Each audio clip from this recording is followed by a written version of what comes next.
Before I continue, let me just check if there are any questions with regard to anything else, with regard to the assessments or anything else related to the work or the course. Nope. All right. So let's begin with chapters 6 and 7. Okay, so these chapters cover topics in public choice theory as well as public expenditure and growth. Well, the growth in public expenditure that we observe in economies.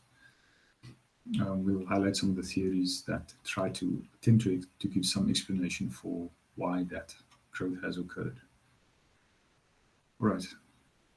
Public choice theory.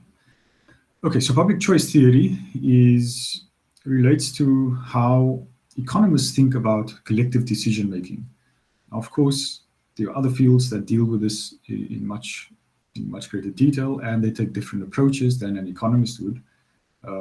But for public choice, as it relates to public economics, here economists try to apply the tools and the ideas, the thinking of economics methodologies to the idea of collective decision making, right? So we try to explain how governments make decisions using tools of economics as opposed to other political theories that you'll find in disciplines like political science, etc. Okay. Now, what we've done up to now is we've introduced our benchwork model for how we can observe socially optimal outcomes in an economy using the ideas of microeconomics. So we separate people into we separate an economy into firms and households, and they interact. Firms produce, households consume, and we arrived at a socially optimal distribution of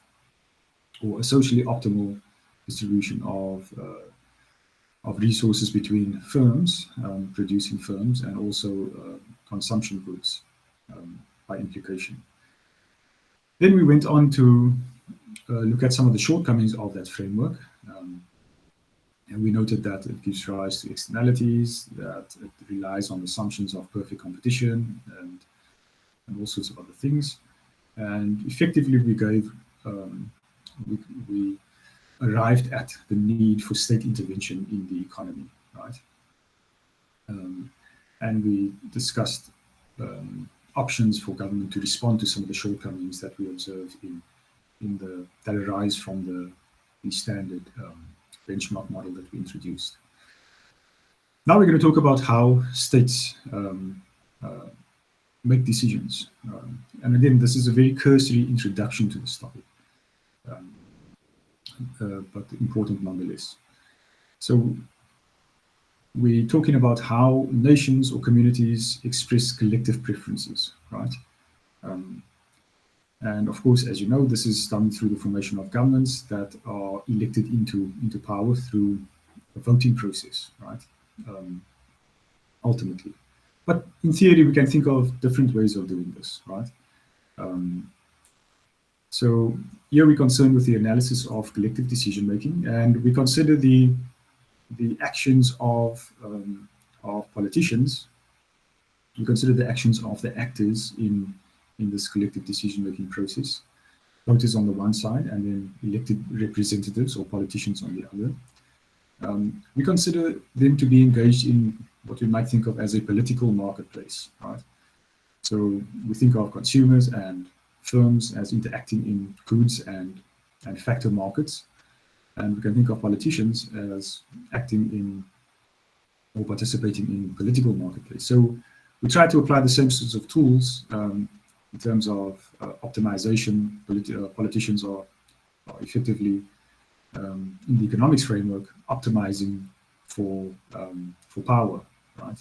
So consumers are optimizing their utility, firms are optimizing profit, and politicians in the economist framework are optimizing for power, optimizing for votes effectively, right?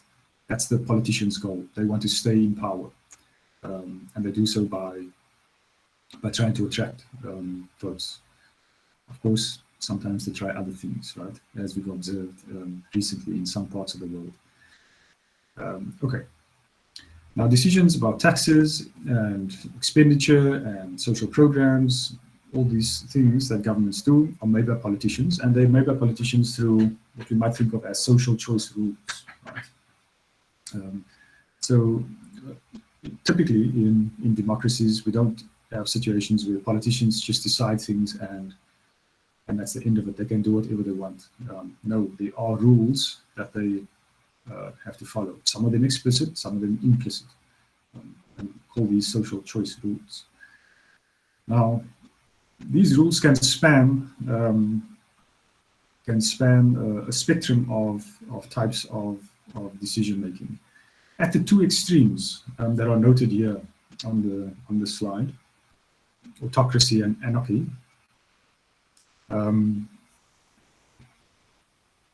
These are examples of rules that where there is no democracy, effectively, where there is no collective decision making. So both of these are examples of non-collective decision making. But these are the extremes of the spectrum that you can imagine, the spectrum of possible options for collective decision making. So on the one extreme, autocracy, you have an individual making all the decisions for the collective, right? And on the other extreme, in the case of anarchy, you have no state at all making decisions, no collective decision making at all, right? So this is where each individual makes their own choices. And whatever collective outcomes we observe is the result of an emergent process. And autocracy, of course, is the opposite. Here you have one person deciding what happens for everybody. Now, of course, by the way, autocracy seems to be a lot more popular than anarchy. We don't really observe states that have anarchy as a sort of social choice rule. And even in places where there is a very weak state or a collapsed state, the most extreme example perhaps you can think of is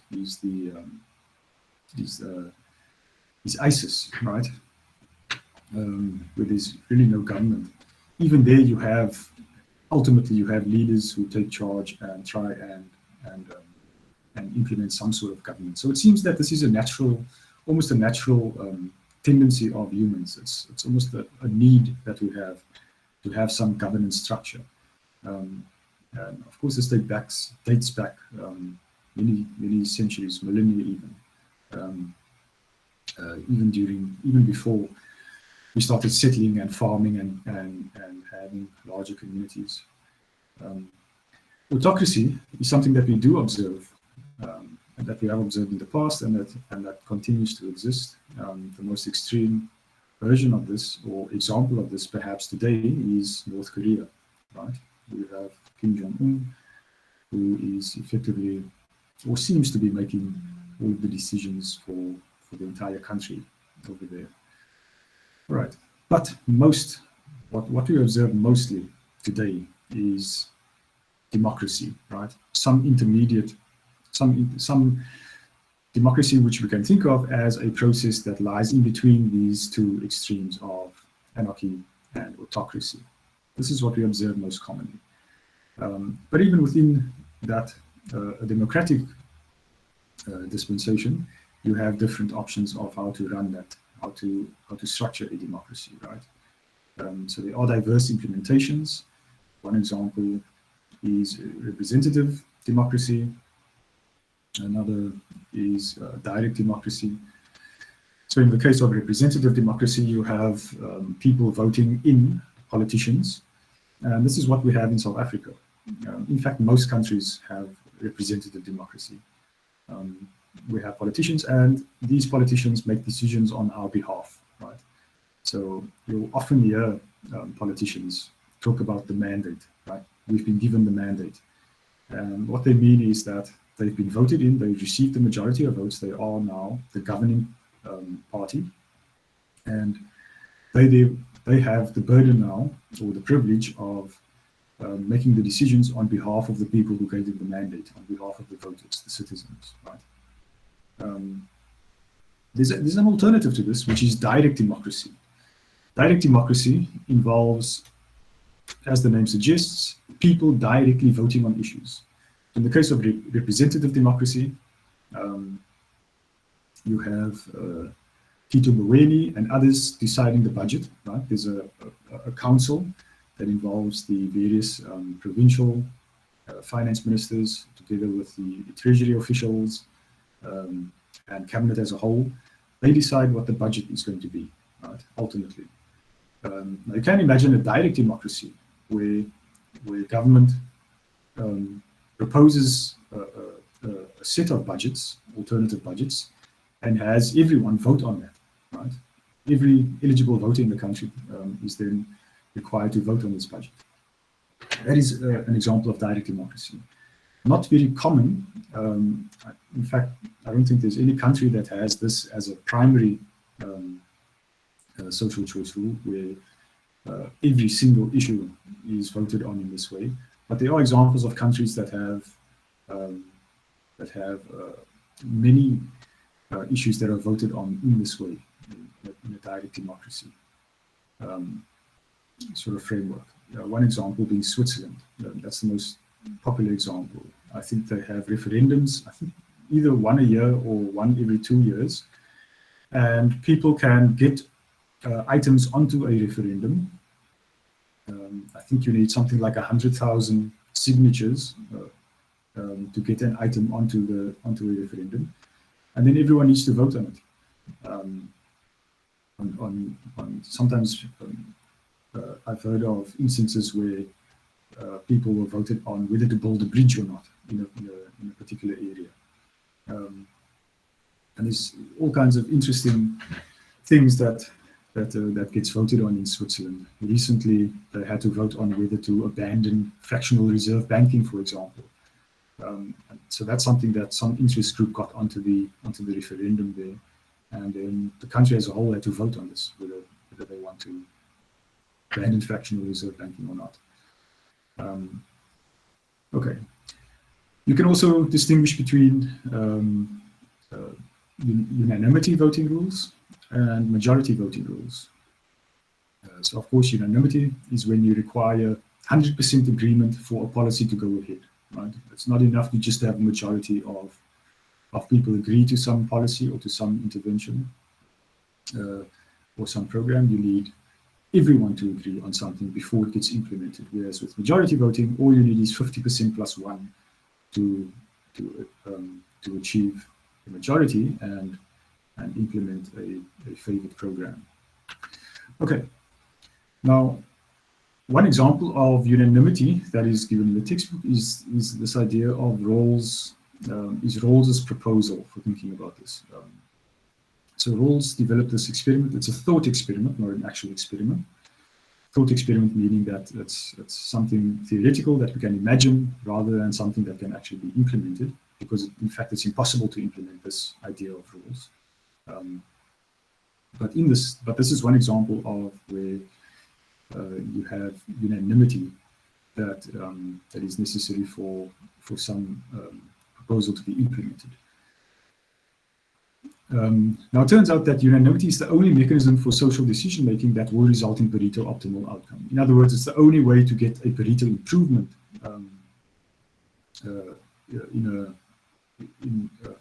in a society.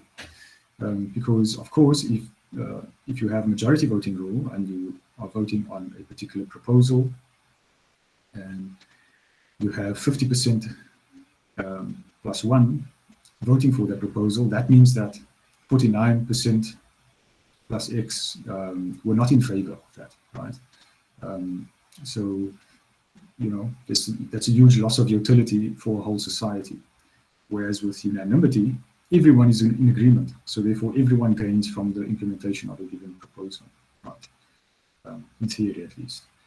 Okay, so Rawls introduced this thought experiment called the veil of ignorance. which involves everyone in the decision-making process. In other words, everyone in society being going through what we call the veil of ignorance, which means that you lose any conception of your position in society, right? Every citizen goes through this what he calls the original position, where everyone is effectively has the same probability of ending up in any given position in society, right? So you can imagine yourself sort of stepping through this veil of ignorance. Not yourself and everyone else in society steps through this veil of ignorance, and they no longer know where they're going to end up in, say, the income distribution, or where they're going to live, or anything like that, right? What status they will have in society. And if you assume everyone is risk averse and has the same level of risk aversion, then in that situation, people will care a lot about the worst of person in society, because that could be them, right? Once you step through this veil of ignorance, you could be that person that's right at the bottom of, say, the income distribution, or right at the bottom of, say, the welfare distribution in a given society. And when you do that, it's imaginable that people will agree to raise the welfare of the least well-off person in society, right? Any policy that gets implemented, any intervention, any program that is proposed, must raise the welfare of the least well-off person in society in such a situation, because everyone is of the same belief that that person could be themselves, right? So, and that's what is given by this equation, this little relation at the bottom here, where W is welfare, and UA is utility of individual A, and UB is utility of individual B. So in this case, welfare will be targeted at whoever is least well off in society, whether it's A or B. So if A has a lower welfare status than B, then any intervention or proposal is going to be targeted at raising the welfare of individual A. And in that situation, there is necessarily a Pareto improvement when any policy is implemented, because you are raising the utility of the least well-off individual, right? Assuming that you're not reducing the utility of B to some level below A's initial utility, obviously. Okay. Now, of course, unanimous voting has one major shortcoming, well, two. The first one being that it's very expensive, right, to achieve unanimous voting. It will be very time-consuming. Everyone has to agree on a particular proposal, and this will require a lot of negotiating and revising of the proposal, etc., until all voting parties are happy before it will be implemented. The second shortcoming of unanimous voting, the unanimity rule, is the idea of the minority veto. So any small interest group, say there are 10% of citizens who are not in favor of a given proposal, they can essentially hold to ransom the other 90% by saying they're not going to vote something in, right? There are sort of less extreme examples of this, like in the US, for example, where you have, particularly in the Senate in the US, the way they've structured the Senate, they have 2 senators per state, but some states have 1/10 of the population of other states, yet they have the same sort of voting power. So effectively, in the United States Senate, you have a minority veto power by, particularly, it turns out, the Republican states there, which was done by design, right? It's not a flaw in their system. It's something that's there deliberately to forestall what they call the tyranny of the majority. Okay, Now, of course, the alternative to that we mentioned earlier to unanimity is majority voting. And in cases of majority voting, the median voter becomes an important idea. Majority voting is the most common social choice rule that we have. It's what we observe in most countries in the world, including here in South Africa. And as I mentioned, there are two versions of this. You can have direct democracy, which, as I said, we observe in Switzerland through their referendums. And then we have representative democracy, which is much more commonly observed, what we have here in South Africa. Now, one problem with direct democracy is that it's very costly to administer, because every citizen has to vote on a whole range of proposals. This is very expensive. As you know, in South Africa, we have a public holiday on the day that we vote, and you can imagine if we have to vote on multiple proposals per year, you have to have multiple public holidays, etc., etc. It becomes a very costly thing to administer, and you have to have polling stations and all of these sorts of things. What we have in South Africa is representative democracy, and this is where voters are represented by politicians. And as I mentioned earlier, in public economics or in public choice theory, we think of politicians as maximizing votes, right? They are optimizing for power, for maintaining their status as the governing elites, the governing party of a given country. And they do so, they maximize their votes by targeting the median voter, right?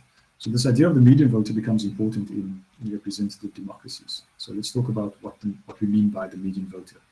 The median voter is that person that splits a population of voters into people who disfavor a policy versus those who favor a policy, right? So you can think of preferences as a spectrum, right? So you can have a whole range of preferences on a given proposal. Think of the annual budget, for example. Some people would like to see a much smaller government budget for various reasons, one of which may be sustainability of public finances, which influences other sectors of the economy. On the one side, in other words, people favoring smaller budget, then you might have people who favor a much larger budget, who want to see far more social programs being rolled out, far more support for vulnerable individuals or households in communities, far more expenditure on health and education. So they want a much bigger budget. And you can imagine that you can have extremes. You can have people that want to reduce the budget drastically, want to privatize many of the activities that are being sort of administered by government. And on the other hand, you might have people who want government to have to undertake most of the economic to control most of the economic activity in South Africa. I mean, there are politicians who want government to take over all land, for example, in South Africa right now. So now you can imagine individuals lying on a spectrum from the one side where they want an extremely small budget to the other side where they want government to have an extremely large budget. And it's imaginable that you have some person that's right in the middle who wants a moderate-sized budget. And that person is splitting the preferences of people from extremely small budget up to medium budget, up to moderate budget, from those who want an even larger budget, right? So they're lying on a spectrum. If you think of budget size, if you put this on a graph, say, we have budget size on this axis, on the y-axis, and we have number of voters on the x-axis, then you can think of the median voter as the person who lies here, say, let's call this M. And this person splits this distribution, as it were, into two exactly. Right? So on this side, you have all the people who prefer a smaller budget to the median voter. On the right side, you have all the people who prefer a larger budget than the median voter. Now, politicians are targeting this individual, right? This, if they can get that guy, they capture all the guys to either the left or the right of that voter, right? And that wins 50% plus one, a 50% plus one majority. Okay. Now, majority voting has some benefits certainly over direct democracy, which requires that every citizen votes on every issue, which is the ease of revealing social preferences, and there's no minority veto, as is the case in the unanimity rule. All right. Okay. Now, it turns out that there is no voting rule that is optimal, right? That is, in fact, that is even logically consistent. Well, that is in all cases logically consistent. And this was shown by Kenneth Arrow in 1951 with what we call the impossibility theorem or the voting paradox. And I thought I'd just introduce you to this concept. So he set up this situation where you have people voting between two proposals of perhaps more than two. And the setup involves the following criteria. So you need these, as always, we start off with a set of assumptions or conditions. And in the textbook, they call these ethical conditions, right? So the first one is rationality, which states that a choice between two options, X and Y, and again, X and Y can be anything. It can be big budget versus small budget, or more education expenditure versus less education expenditure, etc. So a choice between two options, X and Y, can only result in the following preferences. That is, X is preferred to Y, and these are social preferences now. Y is preferred to X, or people are indifferent between X and Y, right? Now, in this situation, the transitivity condition holds. That's the standard transitivity condition that you learned in high school maths, which states that if X is preferred to Y and Y is preferred to Z, then X is preferred to Z, right? So that's a very sort of logical condition. Independence of irrelevant alternatives is another ethical condition, meaning that in pairwise comparisons between X and Y, Z has no influence on the preferences, right? So if you're voting, so despite the fact that you have three proposals maybe on offer, if you're voting between X and Y, you disregard Z, right? It doesn't influence your preference between X and Y. Then the Pareto principle also holds, that is, if voter A prefers X to Y, and voter B is indifferent between X and Y, then as a community, as a collective, A and B together prefer X to Y, okay? So all of these are sort of logical conditions. Now, here's a situation where majority voting turns out to be inefficient. And there's a particular reason for this in this case, which is that one of the citizens have extreme preferences. Okay? And we'll go through this quickly. This example is in your textbook. I chose different names because it's just shorter than was in the textbook for these individuals. So consider a vote on the size of the government budget being large, medium, or small. And you have three people with the preferences as described in those relations. So Shay prefers large to medium and prefers medium to small. May prefers medium to small, but prefers small to large. Then you have Amy, who has a strange preference. She prefers small to large, but she prefers large to medium. Right? So that's what we call an extreme preference that Amy has over there. Because if you prefer small to large as an individual, one would expect that you prefer medium to large, right? Because medium lies between small and large. But Amy, it turns out, has this extreme preference, right? In this case. Now, in this situation where you have these set of preferences by these three individuals, it turns out that pairwise voting, in other words, voting between any two options, yields inconsistent results. And to see this, let's just go through this quickly. Let's say they are voting between small and medium sized budgets, these three individuals. So we disregard large in this case. So remember our condition that that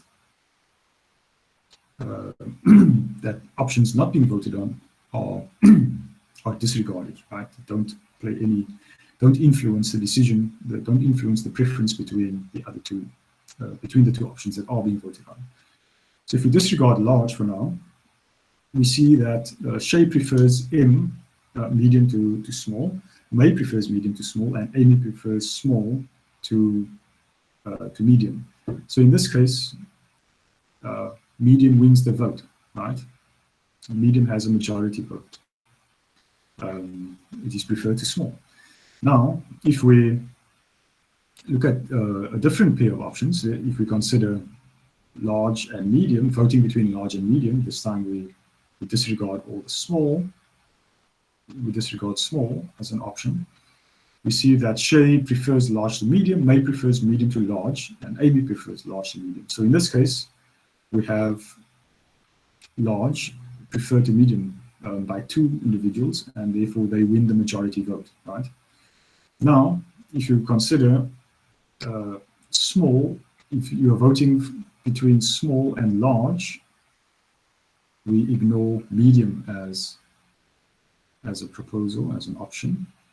And we see that Shay prefers large to small, May prefers small to large, and Amy prefers small to large. So here you have a situation where small wins the vote, right?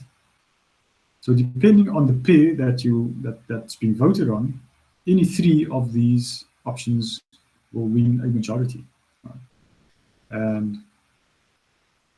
And this results in a sort of what we call a cycle, right?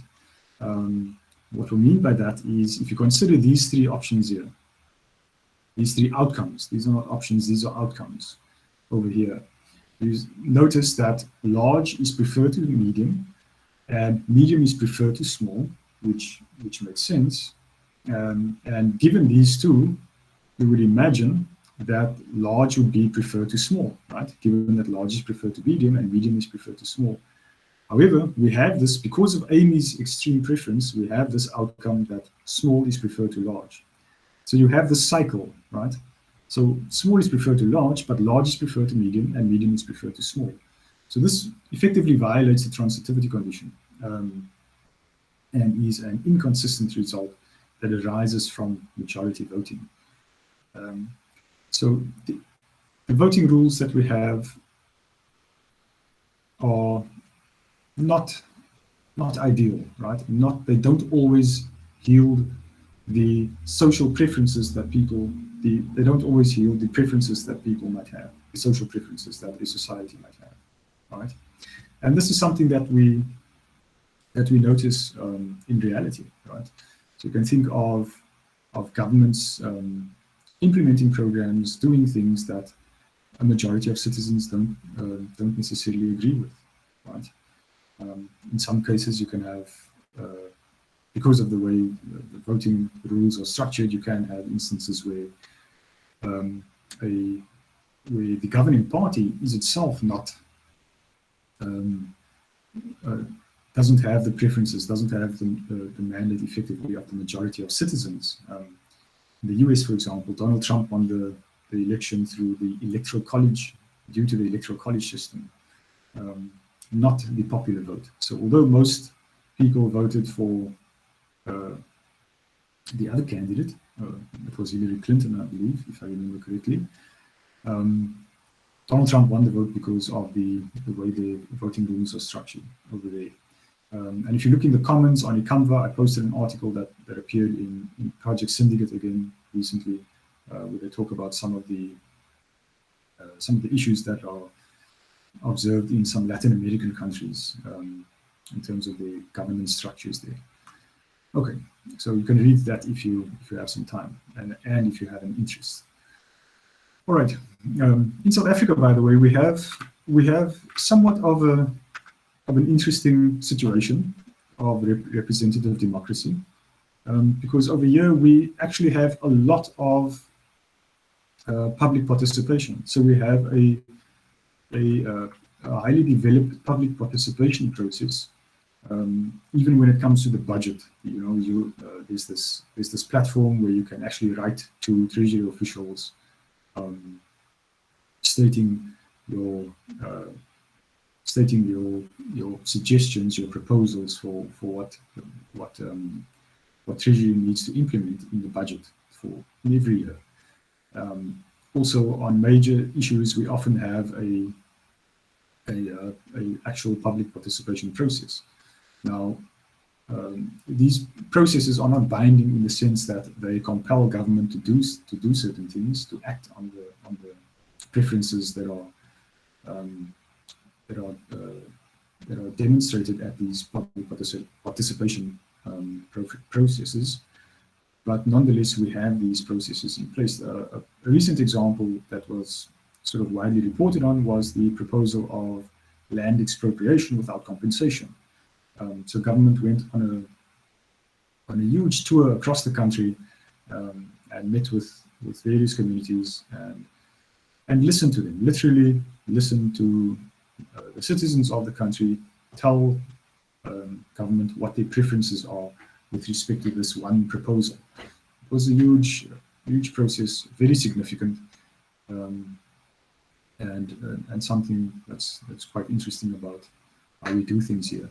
Of course, whether the government, it's hard to collect all of these preferences and come up with the actual decision that has to be made. And one can argue that these public participation processes are more show than actually trying to understand and act on the preferences that are being demonstrated at these processes. Anyway, okay. Now, another shortcoming of majority voting is that it does not account for the differences in the intensity of individuals' preferences. So you can imagine a situation where a majority of people, so think of the land expropriation without compensation issue, for example. Let's use that as a hypothetical example. You can imagine that 50% plus one is somewhat indifferent to whether government implements land expropriation without compensation. And on the other hand, you have 49% plus X that are in favor of it and are intensely in favor of it. To these 49%, that is an extremely important policy position that they take, proposal that they want implemented, and they will feel really hard done by. They will have a huge loss of utility should that policy proposal not be implemented. In such a situation, majority voting is not expressing the intensity of preferences, right? So it's not taking account of the shifts in utility for different groups in this instance. So the people who are somewhat indifferent but mildly favor not implementing land expropriation without compensation, their utility doesn't rise very highly if government doesn't implement the policy. Whereas for the 49%, for whom the proposal would give rise to a big change in utility, the loss in utility for them will be much higher than the gain in utility for those who were not in favor of the proposal. So for the society as a whole, that would imply that there's a loss in utility, right? Now, there are ways of overcoming this. This idea of log rolling or vote trading that is discussed later in the chapter. And this is something that we do observe in some democracies. In the US, for example, this happens quite a lot, just given the way the electoral system is structured and the governance system is structured. And to a lesser degree, we observe this here in South Africa. Although at the municipal level, in some instances, we are observing more of this, where you have parties having to compromise on certain things in governance for, in this case, municipalities, typically in metros. In Pretoria, for example, this was the case. Well, Nelson Mandela Bay municipality. Okay, let's move on to chapter 7, where we just talk about some of the theories related to public that attempt to explain the observed growth in public expenditure. Okay, so we can distinguish between macro theories and micro theories, and these theories attempt to account for or attempt to explain why we observe the massive increase in public expenditure over the last century that I showed you in our very first lecture, I think. Now, there's been several theories to explain this, and we can distinguish between macro and micro theories. Note that these are not all mutually exclusive necessarily, right? So you can have these theories operating at some subset of these theories operating at the same time for a given country. Right. So Wagner developed this idea of the stages of development, and he said that government growth naturally follows development of an economy. So at the early stages of development, you need government to enforce law, right? Both internal and external law. In other words, they need to implement a judiciary system to enforce property rights, etc., internally, and they need to defend against outside potentially hostile actors. I see a few people are leaving. Okay, I've gone over time. Okay, let's end it there. We'll pick it up on Friday again. Right, thanks for your attention. I'll see you on Friday at 8:30 this time. Okay, I'll just hang around for a minute or two if there are any questions from any of you before ending the session.